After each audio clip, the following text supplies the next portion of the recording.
Diana Rosenpepe has spent her entire career working in libraries, originally as a college reference librarian. Her husband's profession as a helicopter pilot took them around the country and overseas until they found Roanoke in 1985 and decided that this was the place to put down roots.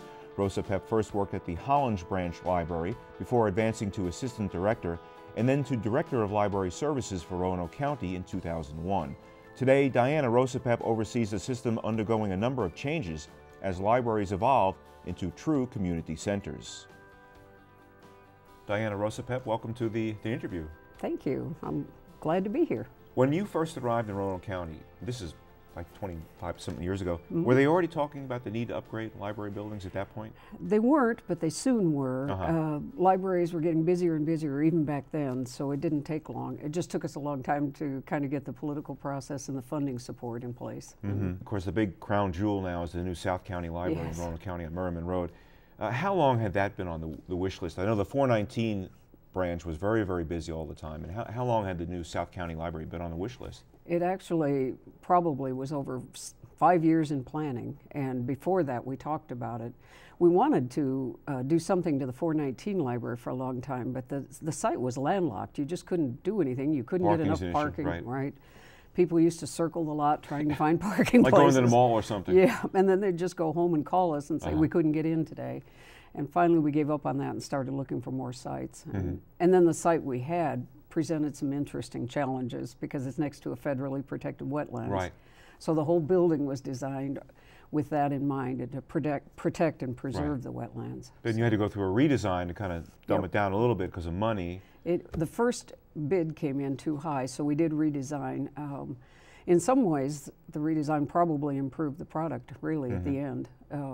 One of the things we've discovered since it opened is that everything works. So we think that extra time probably helped us. Right. All the spaces work the way we wanted them to. And that was about a $15 million project? It was, altogether. Altogether, okay. The building was about 11.5 of that. Okay. And what can you say about the support you got from the Board of Supervisors to push this project through? That took faith.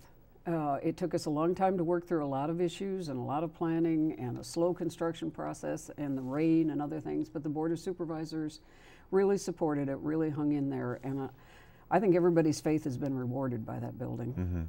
Talk about the evolution of libraries in general, if you can, you know, from this place you go to check out a book to they've really become more of community centers today. Talk about that evolution. They really have. They're really no longer just book boxes, or they're just full of all kinds of resources for the public to come to, and they're also, as you said, a community meeting place. People come there to see other people, they come to use computers, they come to check out things, they come to download things, they come to ask questions, story times, whatever. There's so many reasons to come to the library, and even nationally, more people are using public libraries than they ever had before. It's not like they're a dying institution at all. Yeah, that's what I wanted to know, you know, with the advent of e-books and all that, people said, well, that's it, books are on the way out, libraries, but really it hasn't happened at all. It has not. What's happened with every with every new piece of technology that's come into libraries, we've just gathered more people in. People who didn't use us at all before suddenly are using us for e-books.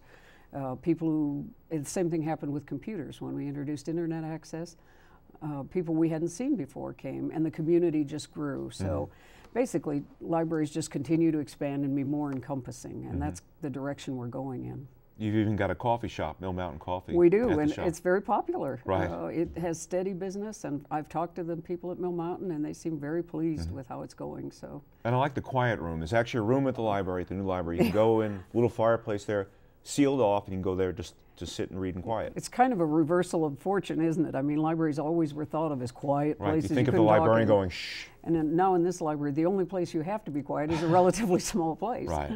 But it's a beautiful room. How much did, are you competing in some ways, Diana, with the Barnes and Nobles of the world, where people can get a coffee, where they can go browse books, where they can, you have to compete with a commercial model at all? To some degree, we've adapted to it.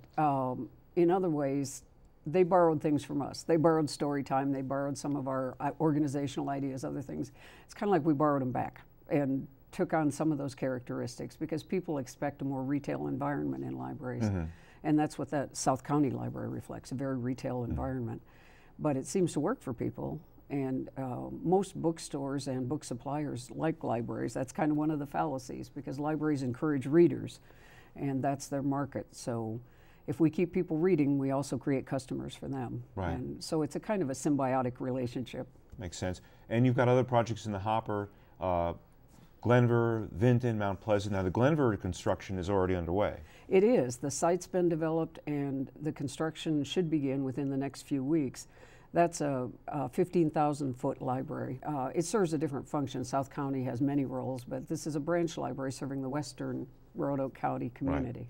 Yeah, because the South County Library is also the main branch, is the distribution center also for the libraries. It is. It serves as a delivery hub for all the Valley libraries, and it also is the system support for 6 libraries in the Roanoke County system. So. And then on the wish list, a new library in Vinton, perhaps? It is. They have purchased property in downtown Vinton across from the municipal building, and the town of Vinton is very enthusiastic. I don't know exactly what the timetable for that will be, because of course, as in all things, funding has to come forth. But when that's determined, then we'll start on that one. We're already doing preliminary planning, though. And Mount Pleasant down the road, perhaps? Mount Pleasant moved into its own quarters down. We were able to purchase the property Mount Pleasant is in, and that's on the wish list too. It's a good site, and the community has just responded very enthusiastically to that library. Your husband was a helicopter pilot. Used to fly Lifeguard 10 here for a while. You've lived Singapore, other places as his work. We got around, yes. They kept kicking us out of communities, and we moved a lot early in his career. But when we got to Roanoke in 1986, we just sort of settled in. This was a nice place to live, and it's been a very rewarding community to be part of. And you became director of library services in 2001, but what was it that attracted you early on to the library as a career? Back in the 1970s, which is really when I got my degree, which kind of ages me, but of course libraries can kind of age you too. But it was the idea of providing a service that people really wanted and needed, and the intellectual challenge of being in libraries too. They're pretty interesting places to work. People don't think that. You don't spend your day reading. Right. You spend your day trying to help people, researching, doing other things, and it's always a challenge, because you never know what people are going to ask you or what they're going to need or how you can be of service to them. So it's an interesting field. So you happy with the direction the Roanoke County Library System is going in these days? I do, because I think it's very forward-looking, and I think all these buildings we're creating are very flexible. If 20 years libraries look different, these buildings can change, and that's a big difference for us, so we're kind of excited about it. Okay, Diana Rosenpepe from the Roanoke County Library System, thank you for joining us today on the interview. Thank you. Our guests today have been Adam Cohen of Structures Design Build and Diana Rosenpepe of the Roanoke County Library System. I'm Gene Marrano. You can look for me in the Roanoke Star-Sentinel, Valley Business Front, and Play-by-Play magazine, and listen for me every weekend on Roanoke Valley This Week at Fox Radio 910 AM. Until next time, take care.